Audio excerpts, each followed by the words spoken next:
I'm your session host for this session, which is very exciting, and it is on a topic that is of the greatest importance. In fact, I started my career in the national security world, and I would actually say that community is so important to all of us that it is almost an issue of national security, and let me explain why.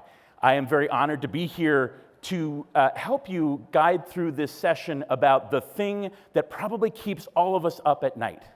Because I don't know if you feel it, but I do. We are not in community in the way we should be. And I mean that in our local communities, I mean that in our digital communities, I mean that in our national community, I mean that in the global community. Community is how, after all, we get things done in the world. And today, communities are broken. There has been much written by people much smarter than me on what's happened in community. Books that start as far back as Bowling Alone. You may have read the work of Jonathan Haidt. You may know the great book, not the Big Short, but The Big Sort. And all of these works are about how we have sorted ourselves out. In some cases, geographically, we like to live now near people who agree with us already. In some cases, digitally, we're in echo chambers that echo only the things that we already believe to be true, and then actually move us further along the spectrum of whatever those things might be. This is no way to solve real problems.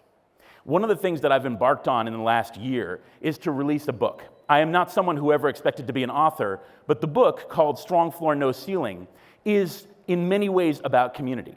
And the question that I set out to answer is, are we in community as a country here in the United States capable of or interested in being asked to do great and hard things together again? And if we were to do that, from where would that energy come? How would we ask that question of the people? And the answer is actually amazing. Because when you ask the American people, and we have now gone out and polled this, do you believe that we in community are able to do great things anymore? The answer is a resounding yes. In pollster terms, it's 87% net positive. Yes, please ask us to do hard things together in community again. That is an amazing thing, because I don't know if you would agree with me, but in the last 20 years, it's been hard to feel like that was true. Balkanized, polarized. Are we interested in a society that wants to do great things together again? And the mechanism that I proposed in Strong Floor, No Ceiling is that there is a vulnerable place in American politics today in the mission of our country. It is the open high ground of the battlefield. And that open high ground is what I call the radical middle.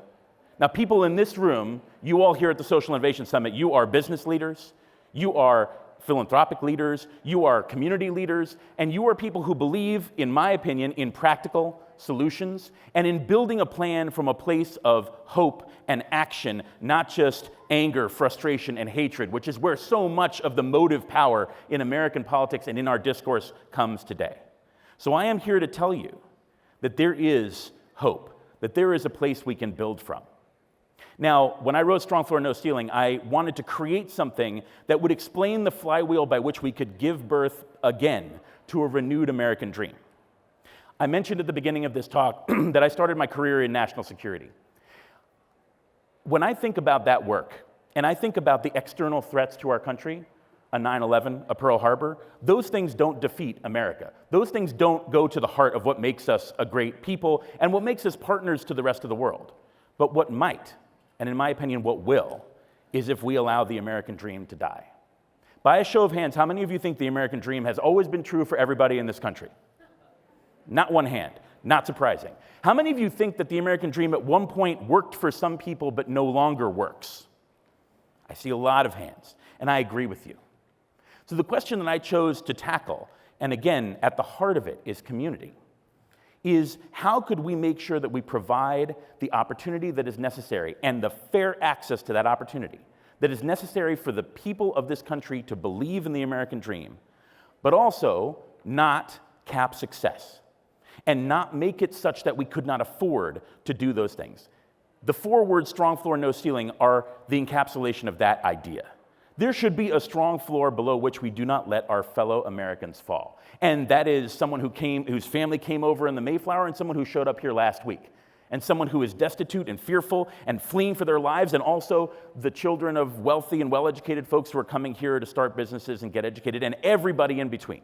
That strong floor is made up of planks that include education, healthcare, good-paying jobs, affordable housing and affordability in general, safety and security in your home and community, and access to opportunity that applies to everybody in this country. But let's all agree for a moment that is not true yet. It is expensive, and I think if you understand the American people as we have come to understand them, they do not want to simply be given that, and they understand it would be unrealistic to do so. So what is the rest of the promise?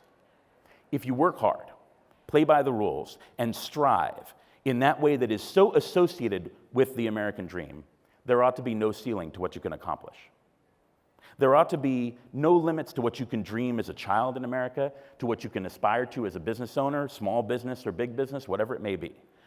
Now, no ceiling doesn't mean no rules, and I think we ought to have a robust conversation in this country about the responsibilities and regulations and rules around wealth.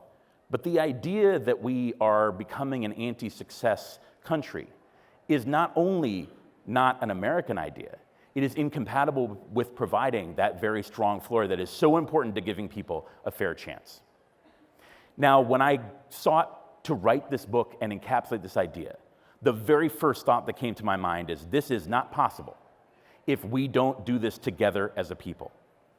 And so one of the things that we started polling when the book came out was the question I started this talk with. Do you, the American people, believe that we can do such great and ambitious things again and do it from a place of togetherness where most people believe in what I call a radically moderate agenda? Radical moderation is not milquetoast, it's not boring. It picks the best ideas from wherever on the political spectrum they can be found. And most importantly, it invites people into a community where together we can solve problems. That's what Strong Floor, No Ceiling is about, and that is why I am so happy to be here, to be your session host for an absolutely amazing and broad-ranging conversation about community. So without further ado, and a little bit early, organizers, I am here to introduce our first session of the day, of this session, I should say. I'm delighted and honored to welcome Anne-Marie Chalk of Niagara Bottling, Keith Harrison of the Recycling Partnership, Jenny Lawson of Keep America Beautiful, and Mel Ochoa, my dear friend and an awesome leader here at Landmark Ventures, to take the stage for the first conversation about being in community. Thank you.